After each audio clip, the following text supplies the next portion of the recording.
On ne doit jamais encaisser 3 buts. Tout ça, c'est de ta faute. Certaines choses ne marchent pas et tu continues avec, tu t'obstines. Il a une moyenne de nous coûter 1 but par match et c'est le minimum. Il a jamais eu sa place en tant que latéral. On a vu Valverde beaucoup plus serein défensivement à son poste cette saison. Pourquoi il joue plus? Aux côtés de Rudiger, il enchaînait les clean sheets. Quelle image tu lui donnes maintenant? Lui qui était littéralement épanoui. Voilà l'image qu'il lui a envoyée maintenant. On n'avait personne, donc on s'est servi de toi. Donc là, il ne mérite pas d'être en concurrence avec Tchouaméni. Rien que tout ça là, tous ces critères, ces défauts physiques, nous auront empêché de subir autant. D'encaisser 3 buts. Parce qu'on a marqué en soi, on a marqué 3 buts. On ne doit pas encaisser autant. Tu penses que ça nous a aidé, Vinicius? Faut faire la part des choses. Sur l'action concernée, sûr et certain, il y avait faute. À la 80e, cette action n'a pas été consultée. Peut-être qu'il y avait penalty aussi. Mais dans tous les cas, mis à part le fait que tu es suspendu au prochain match, t'as rien fait. Tu nous mets par-dessus encore plus dans la merde. J'en peux juste plus d'avoir une équipe qui coûte pratiquement 1 milliard, voire plus. Et de continuer à proposer ça avec les joueurs qu'on a. De continuer à avoir les tauliers sur qui on repose, sur leurs individualités, sans qui, cette saison, on serait tellement bas, mais tellement minime. Et ça ne changera pas. Le temps qui sera là cette saison, j'en ai juste marre. Voilà que le Barça, demain, ils vont gagner et ils vont prendre l'avance. Alors qu'ils nous avaient donné l'occasion de se rattraper. Voilà pour commencer. Déjà, on est des clowns. On est ridicules.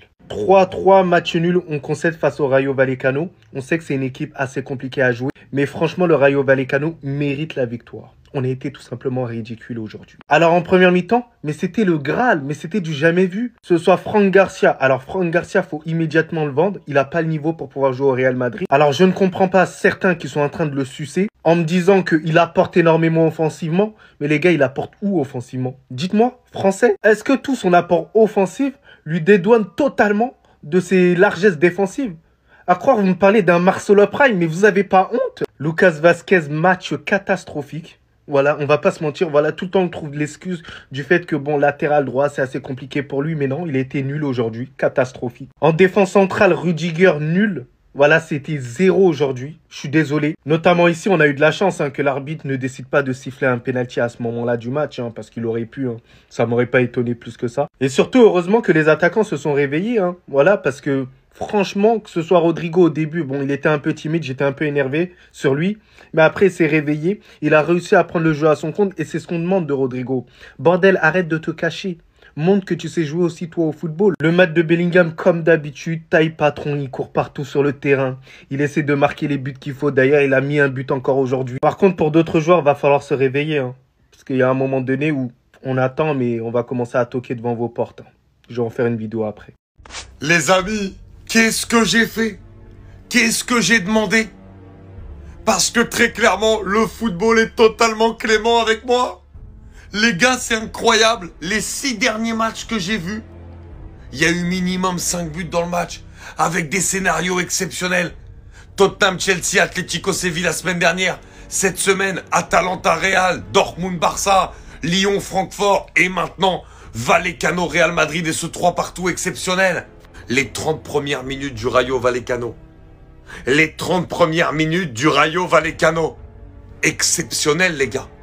Une démonstration de football, ils ont été incroyables. Dans les passes, dans les circuits, la transmission des ballons, l'agressivité, tout était incroyable. Et le Real qui renaît avec une frappe exceptionnelle de Valverde. Avec encore Jude Bellingham qui vient redonner à son équipe la classe. Qui revient à 2-2. Derrière, la deuxième mi-temps, c'est vraiment le Real qui domine. Rodrigo inscrit ce bombasso. Et derrière, le Rayo va avoir encore la force mentale pour revenir avec Easy Palazón. Le match était totalement fou, les gars. Le football, même en ce moment. Et voilà, je m'en doutais, le match piège face au Rayo Vallecano. 3 partout à l'extérieur. Les gars, c'est pas possible. Je vais pas parler de l'arbitrage, parce que ça sert à rien. Le match, il est terminé, 3 partout, ok. Mais aujourd'hui, s'il y a bien une chose à retenir côté Real Madrid, c'est la passivité défensive dont on a fait preuve durant 90 minutes. On se fait avoir 2 fois sur des centres, les gars, par pitié. Par pitié. Lucas Vazquez, il défend sur des joueurs qui font quasi 2 mètres. Est-ce que vous trouvez ça normal? L'organisation défensive n'est pas au point. Et pourquoi? Pour quelle raison Carlo Ancelotti, ne fait pas jouer Raúl Asensio? Bah ouais, le frère, c'était l'un des meilleurs défenseurs du Real Madrid, mais non, il décide de le mettre sur le banc. J'ai rien contre Tchouaméni, mais Asensio est plus apte à jouer en défense centrale que Tchouaméni. Et aujourd'hui, il aurait joué, oui, je pense sincèrement que ça aurait changé quelque chose. J'en viens à dire que on aurait fait jouer un autre défenseur, le résultat ne serait pas le même. Est-ce que vous vous rendez compte? Est-ce que vous vous rendez compte jusqu'à où Il y a qu'un seul fautif. Il y a qu'un seul fautif à tout ça. Bref, dans le match, on s'en sort aussi grâce à beaucoup d'exploits individuels. Rodrigo notamment, Bellingham et une frappe de Valverde. Sans ça, on est mort. On n'est pas au niveau. On ne sait pas faire preuve de créativité quand ça s'appelle le Real Madrid. C'est honteux. Il y a un gros problème au club, on va le régler. Je vous le dis. Et voilà, on perd encore des points dans la course au titre et on laisse le Barça repartir devant alors qu'on se rapprochait d'eux. C'est pas possible. Restez sur, abonnez-vous les gars, ça